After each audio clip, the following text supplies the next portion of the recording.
Because the area of writing account transactions is so enormous, it is helpful to know which general ledger account to use by default. This is where to set those up. Accounts receivable.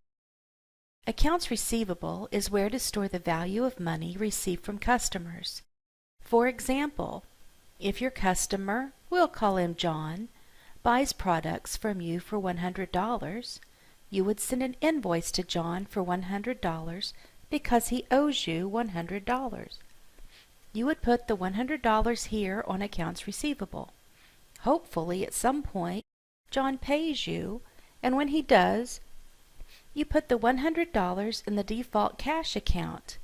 You credit off the accounts receivable because John doesn't owe you anymore. Sales. The sales account is the default account to use when items are sold. This can be overridden by product category and location. Freight revenue. If an invoice has any freight on it, then the revenue from freight goes here. Allowance contra revenue. The purpose of this default is to balance the account. For example, let's say John was invoiced for $10.01. He sent a check for $10 as payment. You don't want to leave a penny on his account, but you wouldn't want to bill him for such a small amount. Instead, you would come to allowance contra revenue and add the 1 cent. This way, the account balances. Write-off expense. Imagine a deadbeat doesn't pay your bill. You can go into accounts receivable and just write off the invoice. This is where you would book that write-off.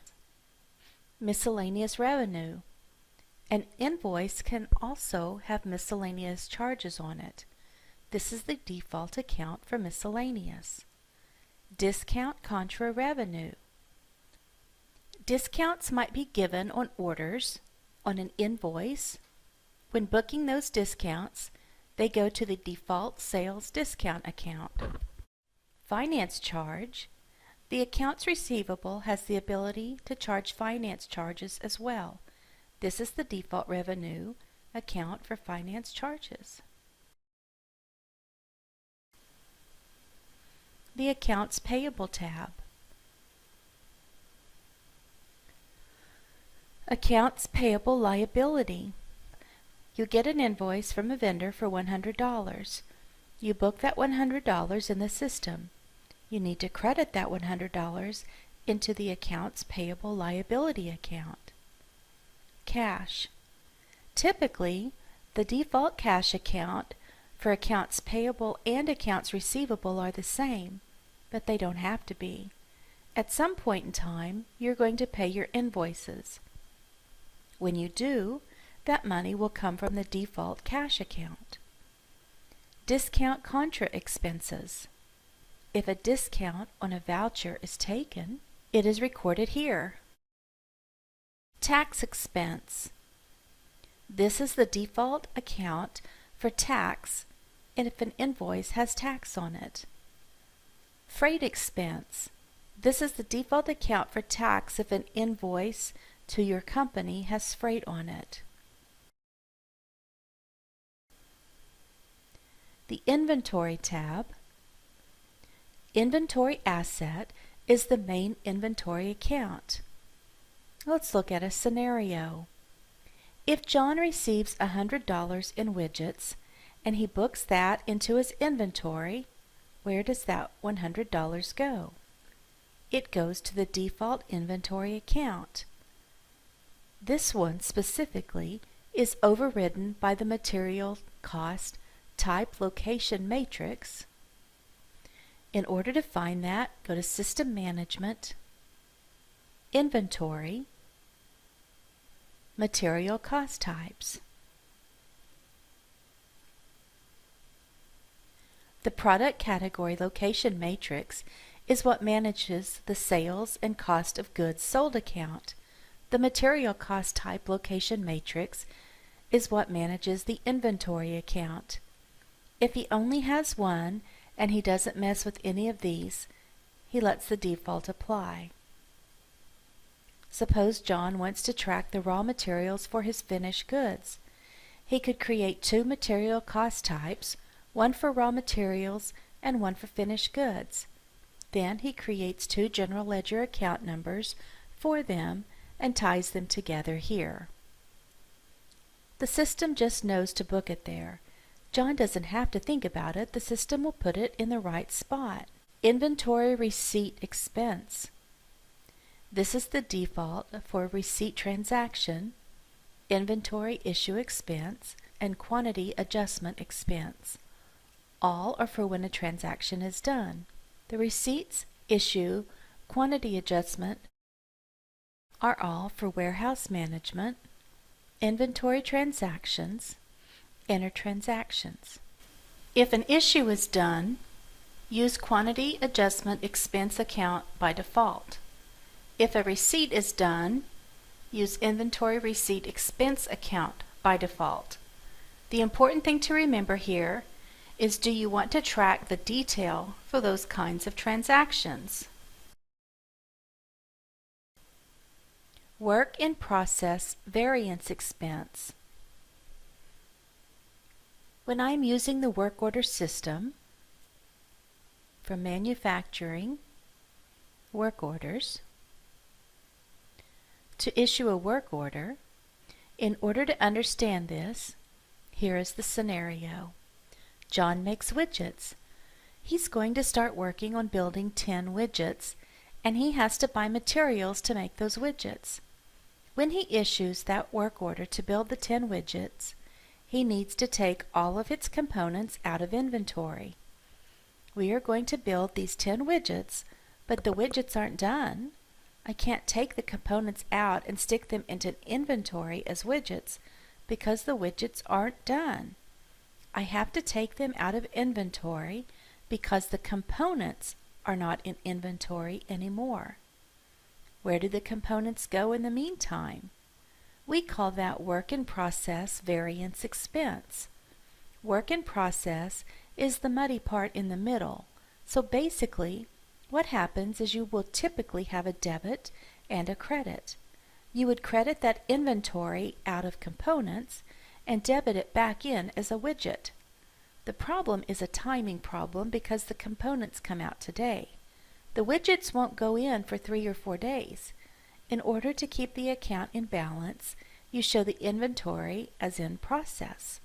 The components temporarily go to work in process, and when those widgets are received back in, all of this is transferred out of work in process and into widgets.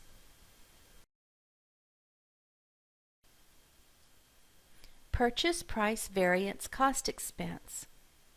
Again, a scenario. This is John, and he is doing purchasing. He has to buy a component for $5. The last price he paid was $5, and he assumes he can still get that component for $5. John issues a purchase order to the vendor for $5. However, when the vendor gets the PO, he calls John and says, "The price went up to $6. Do you want it?" John says, "Yeah, ship it." The products are shipped to John. However, when they hit receiving, the receiving process looks at the PO and says, "Those are $5. They put them in the inventory at $5 because the purchasing guy forgot to update the purchase order. The accounts payable calls the purchasing guy and says, "Hey, they invoiced you too much for that." The purchasing guy says, "Oh, I forgot to adjust the PO. That is actually right. I authorize you to book it that way." He says okay, and he books the $6, but it's an extra $1. Where does it go? It goes into the purchase price variance. Purchase price variance cost expense. The flip side of that is what happens if I receive 10 widgets and they invoice me for 11. The system is going to complain because they are invoicing me too much. I'm going to call up the purchaser, and the purchaser is going to say, I know they shorted us one, but I've worked it out with them. They're going to make it up on the next shipment. Go ahead and pay it. So he books it at 11. The issue is that I have $5 there that I don't know what to do with because it's not in inventory. It has to come out somewhere. That's a quantity variance, and it goes to the quantity variance account.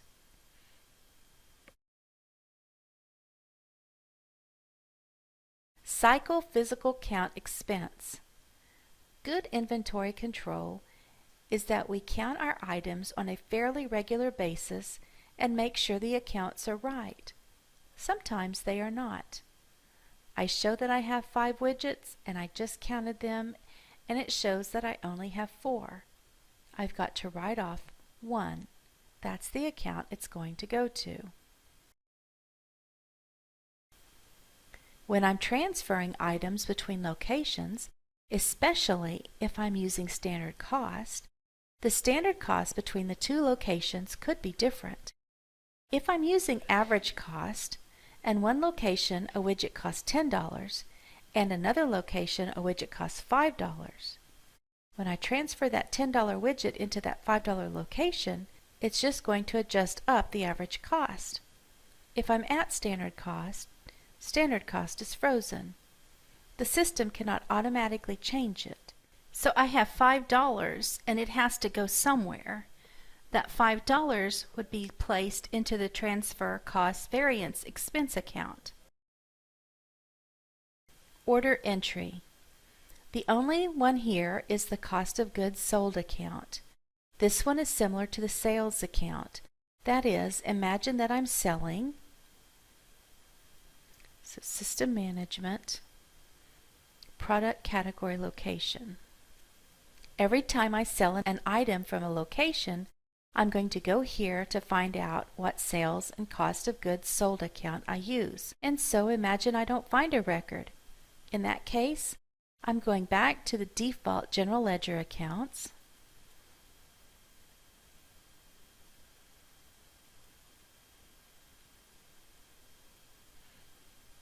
And I'm going to book it to the sales account, and I'm going to book it to the cost of goods sold expense account.